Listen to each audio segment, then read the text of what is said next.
This is Panox V2, a camera that has 5.7K 360 degrees video, 72 megapixels or 12K 360 degree photos. It has a built-in 3-inch display, runs on Android 10, and the camera costs just $359 US, which is a lot less than competing models with comparable specs. Is this 360 degrees camera right for you? Let's find out. The V2 comes in a pretty nice box. Inside it, you can find the device itself, a convenient protective pouch, a USB Type-C cable for charging, a cleaning cloth, and some paperwork. I also have an invisible selfie stick and a rubber lens protective cap. The setup is straightforward. You just need to mount the camera on the invisible selfie stick for the most convenient and flexible shooting and the best video quality, turn it on, select the desired shooting mode, and you're good to go. Panox V2 is just loaded with features, and my favorite is an excellent 5.7K 30fps 360 degrees video quality. I use this resolution and frame rate pretty much all the time for the best quality. I love the level of detail, accurate color reproduction, and quite impressive dynamic range. Also, the stabilization is very good, and it's probably best seen in car shots where I had to drive with one hand and hold the camera on the invisible selfie stick with another. The beauty of 360-degree cameras is that you can hit the record button and reframe your shot later in post-production. That saves time and ensures that everything is in the frame and allows you to change the angle of the same clip so you never miss a shot. I used Panox V2 in many different scenarios, including capturing beautiful scenery of Reunion Island while walking, hiking, and even driving a car. I'm amazed by the quality of footage in all these different scenarios. I simply start filming and the camera software cuts out the invisible stick automatically. Compared to regular cameras, 360 cams like Panox V2 offer an immersive and engaging visual experience. Also, seamless stitching techniques contribute to a smooth and cohesive viewing experience, enhancing the sense of presence. You can also use the camera to record the flat video, which works well, and I like the overall quality. The camera has a dedicated smart tracking mode, and I found it to be very accurate and useful while riding an e-bike. The camera software keeps me in the frame all the time, so I can concentrate on riding. Besides, this mode saves a lot of time while editing the footage because it's pretty much ready to use out of the camera. I'm always in the center of the frame. The tracking feature is also useful while vlogging, skating, or simply walking and filming yourself, which I do quite a lot in my product reviews. Other modes that can be quickly changed in the camera's user interface include Vlog, Time-lapse, and Street View. The latter mode utilizes V2's built-in GPS unit so you can capture the moments and upload them straight to Google Maps. The camera can record 8K videos, but the frame rate is limited to 10 FPS. There is also 4K 60 FPS mode, which is nice, but I mostly use 5.7K at 30 FPS for more detail and sharpness. The camera also supports 4K 30 FPS 360 video live streaming to popular platforms like YouTube and Facebook. I also like still images. The same qualities apply just like in the video mode. A good amount of detail, pretty accurate colors, and good dynamic range.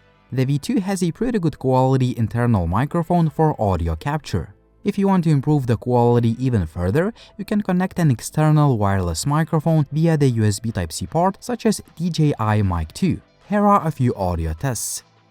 This is an audio test using an internal microphone. This is an audio test 1 2 3 1 2 3. This is audio test 1 2 3 1 2 3. This is an audio test using an external wireless mic. This is DJI wireless microphone, and this is an audio test 1 2 3 1 2 3.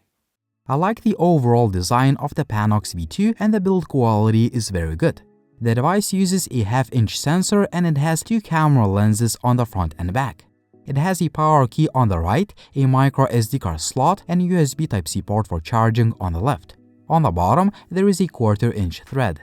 There are also heat exhaust grills because the V2 has a built-in fan, which in my case turned on only when I used the camera connected to the phone and downloaded a lot of video files. The camera is not waterproof, but the company has plans to release waterproof stickers in the future. One of the highlights is a 3-inch touchscreen display. It makes the operation of the camera and preview easier and more convenient. That leads us to another key selling point, Android 10 based user interface. Basically, you can control the camera pretty much like a smartphone. You can change the shooting modes that I already talked about and change settings like the resolution, frame rate, codec, set the timer, horizon lock mode, and storage division. I use the camera on auto settings, but if you wish so, you can adjust shutter speed, exposure, and white balance manually. A large screen makes viewing the footage very convenient. The camera also has quite a few settings to play with, and you can update the firmware right on the device. To unleash the full potential of the Panox V2, you need to download Panox app, which is available on Android and iOS. I use the camera with the iPhone 15 Pro Max, and the app has been working great. It's reliable, and I had no connectivity issues. On the home screen, you can scroll through the featured videos and tutorials. You can also see the live view of the camera and control it remotely. You can also switch between different shooting modes and adjust quite a few settings just like you would do on the camera itself. You can also see the videos and images and download them to your phone. That leads us to another very important feature, the built-in video and image editor. First, you can select the aspect ratio depending on where you want to share the footage or what you personally prefer, vertical or landscape video. Then, you can easily set the keyframes by simply tapping on the timeline. I was amazed by the smoothness, speed, and good editing experience on the phone. Once you're done editing, just export the clip and it will be saved to your phone's gallery. It's nice to have this simple yet very effective video editor so you can create and share videos instantly. As for battery life, I could get around 1 hour of 360 video recording, which is a pretty good result.